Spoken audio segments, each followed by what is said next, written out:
7 estratégias que vão fazer com que a sua piscicultura seja realmente produtiva. Então, você conseguir identificar qual é o tipo de sistema de produção que você tem aí na sua piscicultura, né? E a partir disso, identificar a infraestrutura, capacidade financeira, né? Para poder implantar um ou outro tipo.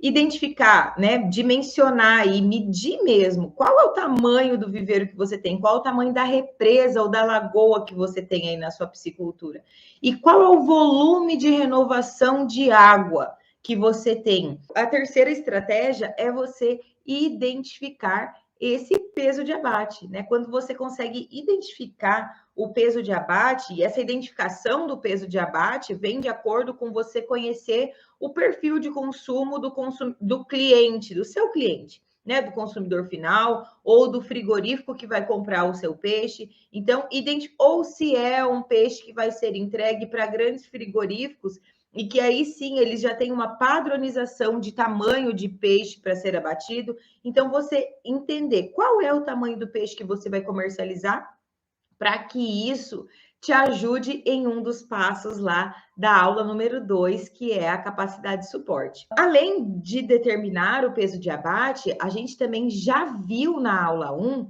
que é de suma importância, e eu vou dizer assim para vocês. Para mim, é o ponto fundamental da produção de peixes com grandes números de faturamento é a qualidade de água, o monitoramento da qualidade de água ao longo de todo o ciclo de produção. Para mim, esse é o auge de uma produção de peixes. Então, se você ainda não olha com muito afinco, com muita atenção, com muita prioridade para a qualidade de água de dentro do teu viveiro, ou se você ainda não tem conhecimento para tal, tá na hora de abrir os olhos, virar a chavinha e olhar para a qualidade da água do teu peixe, desde quando você aloja até a fase de abate.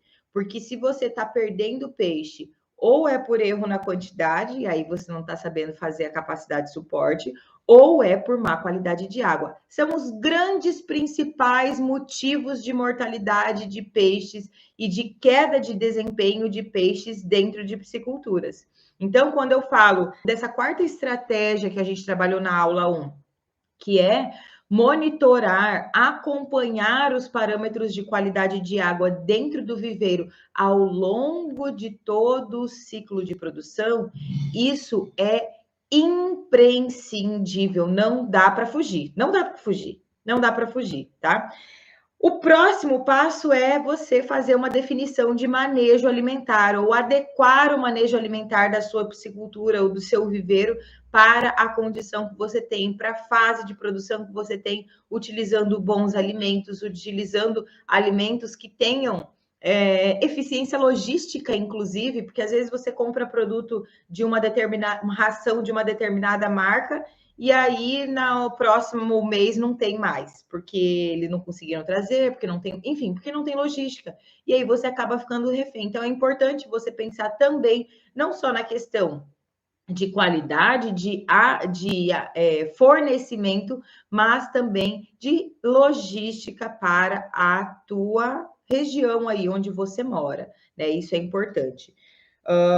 E é claro que existem algumas questões de estratégia de manejo alimentar, né? A primeira delas, você pode usar uma estratégia de manejo alimentar bem generalista, né? Bem generalista e não aprofundar muito, não especializar muito no tipo de estrutura, no tipo de piscicultura que você tem, de sistema de produção de peixes que você tem. A outra delas é você usar protocolos de manejo alimentar que a marca da ração que você trabalha fornece, né? E não, esses protocolos de manejo de alimentação, eles não vêm no rótulo da ração. Mas se é uma marca de ração idônea e que tem técnicos e que tem, né, e que se preocupa com o sucesso do piscicultor, do seu cliente, ele vai sim ter funcionários profissionais que estejam ligados à produção de peixes e que podem te auxiliar com a definição, com a implantação de estratégia de manejo alimentar da marca da ração que você trabalha, e isso acaba diferenciando um pouquinho de marca para marca. E a outra maneira que você tem de adequar uma estratégia de manejo alimentar dentro da sua piscicultura é você entendendo muito sobre qualidade de água, entendendo muito sobre a condição de piscicultura que você tem, infraestrutura, renovação de água, a sua espécie de peixes, e aí você personalizar a estratégia de manejo alimentar para a sua piscicultura. E isso faz muita diferença, tá?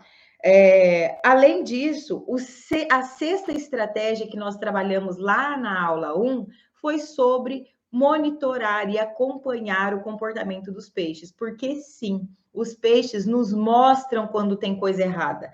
Os peixes nos mostram que a água não está boa, ou que aquela ração não está indo bem, ou que o crescimento do peixe não está indo bem por algum motivo. O peixe mostra se tem doença, mas você que é o piscicultor, ou você que é a pessoa que está todos os dias lá na beira do viveiro, precisa sim olhar criteriosamente para aquele comportamento do peixe. Porque assim é que você vai identificar, opa, o peixe não subiu comer tão rápido quanto ele geralmente sobe. E aí você tem duas opções, ou deixar de lado, beleza, deve ser normal, ou ir buscar, investigar por qual motivo esse peixe não está comendo na gana, na voracidade que geralmente ele consome a ração. Então, são duas questões aqui, né? Não é só monitorar e ver se está normal ou se está anormal, mas é monitorar esse comportamento e ir em busca de encontrar a solução. Opa, tem alguma coisa diferente, mas o que é que está acontecendo? E aí você vai buscando essas respostas para te ajudar a prevenir os possíveis problemas que podem vir a surgir aí dentro da tua piscicultura. E a última estratégia é você ter esses compradores em vista. E eu gosto sempre de frisar: não adianta você começar a produzir peixes e não contar para ninguém. Gente, precisa sair contando para todo mundo. Você tem que ser visto, você tem que ser lembrado por todas as pessoas que você conhece que você é um piscicultor a partir do momento em que você se propõe a ser um piscicultor.